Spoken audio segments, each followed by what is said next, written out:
President Trump. Now, he tweeted first thing this morning on trade, and here is that tweet. Canada has treated our agricultural business and farmers very poorly for a very long period of time, highly restrictive on trade. They must open their markets and take down their trade barriers. They report a really high surplus on trade with us. Do timber and lumber in U.S. That's the president's tweet. And here he is, Larry Kudlow, National Economic Council Director. Larry, great to see you, sir. Welcome to the show. Thank you, Stu. Appreciate it. Okay, you just heard the president's tweet. Pretty strong stuff on tariffs and trade. And I'm looking at a headline in the Financial Times which says U.S. fires first shots in trade war with allies. Is it a trade war? It is not.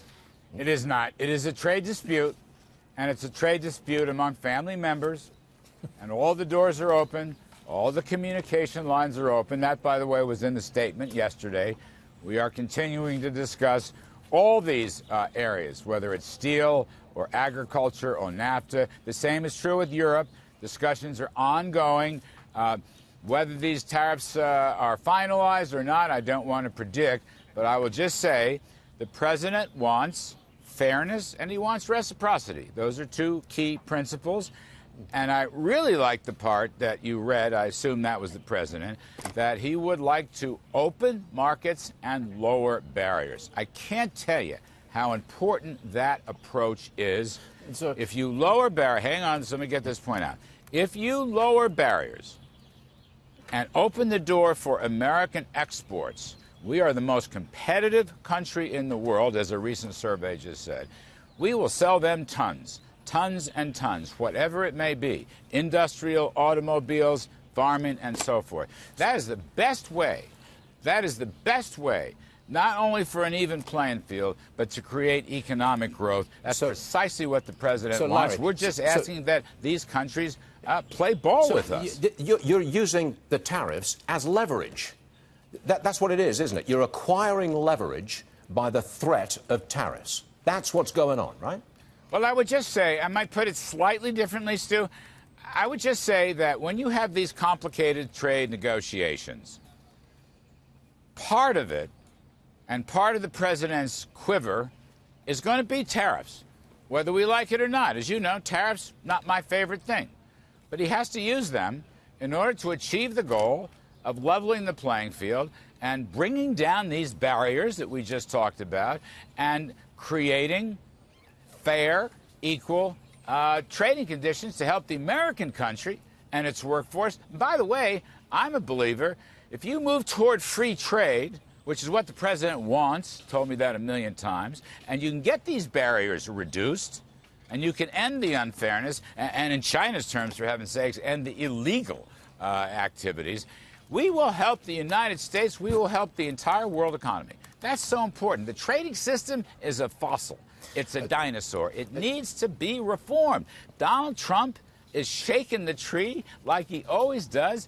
He means it. I mean, it's funny. I think about this and I say, you know what? When he says these things, believe him. Please, believe him. He's deadly serious. And he may go down in history as the best trade reformer in I don't know how many years, 50 or 100 years. The trading system needs help. He wants to change it. He wants to make it fair. He wants to make it reciprocal. And he wants to help American workers, which I think will help the rest of the world. OK, we gave you an open field there to just go at it on trade. And, Larry, we appreciate that. Let's turn to the economy. I think it was a pretty strong jobs report this morning. But I want to move further than that. Look at the second quarter of this year, the quarter that we are now in. After that pretty strong jobs report, a lot of people are talking about a 4% annualized growth rate in the second quarter. What say you? Well, I agree with you. By the way, yesterday, this morning's job report was first rate, 223,000 jobs, unemployment rate ticking down, wages actually ticking up a bit. The Federal Reserve Bank of Atlanta has a model. It's called GDP Now. They're predicting 4.7% in the second quarter. That is not our view. We would be thrilled to get 3% plus, but I just think it's interesting. They're looking at the same data. We had very strong consumer spending yesterday in the personal income report. We had very low inflation. These are ideal situations. The incentives, Stu, the incentives You know, people yelled at me, and they yelled at the president, they yelled at Kevin Hassett and whatever. Lower tax rates, rollback of regulations, encourage and incentivize business and workers, keep more of what they earn, fatter paychecks. Listen, this stuff is working. We were told it wouldn't work. I know it's early in the game. I accept that. But right now, a year plus into it, it's working. We're already almost to 3%. People said we couldn't do it. So I'm pleased. I'm thrilled that this stuff is happening. Okay, you're bullish, I can tell. Big smile there, lad. Well done.